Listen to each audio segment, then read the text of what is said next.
நானும் இப்போ மேக்கப் தான் பண்ணிகிட்ருக்கேன். நான் மேக்கப் பண்ணுறதுனால சில பேர் நம்பவே மாட்டாங்க. நான் நிறைய க்ரீம் போடுறேன், அது போடுறேன், இது போடுறேன், பார்லர் போகிறேன் அப்படின்னு சொல்லுவாங்க. ஆனால் அப்படிலாம் எதுவுமே கிடையவே கிடையாது. நான் வீட்டில் தான் அதிகமாக நான் வீட்டில் இருக்கிறது தான் யூஸ் பண்ணுவேன். அதுவும் மோஸ்ட்லி அதிகமாக நான் வந்து என்ன பண்ணுவேன்னா தக்காளி போடுவேன். தக்காளி கத்தாழை ஃபேஸ்க்கு அதிகமாக போடுவேன். கத்தாழை போட்டால் போதும். கத்தாழை போட்டாலே ஃபேஸ் நல்லா க்ளோவாக இருக்கும். கத்தாழை அதிகமாக போடுங்க, அதிகமாக சாப்பிடுங்க. காலைல எழுந்து கத்தாழை வந்து மோரில் கலந்து குடிங்க, ரொம்பவே நல்லது.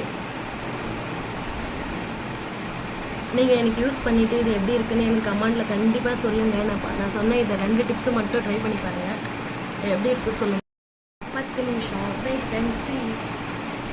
இப்போ நான் ஃபேஸு க்ளீன் பண்ணுறேன், பாருங்கள் எப்படி இருக்குன்னு.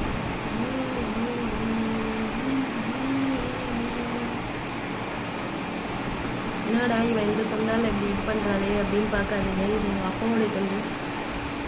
எனக்கு ரொம்ப பிடிக்கும். எங்கள் அப்பா தொண்டு, எங்கள் அப்பாவோட வாசனை இதெல்லாம் எனக்கு ரொம்ப பிடிக்கும். அது நல்லா துடைக்கிறேன்.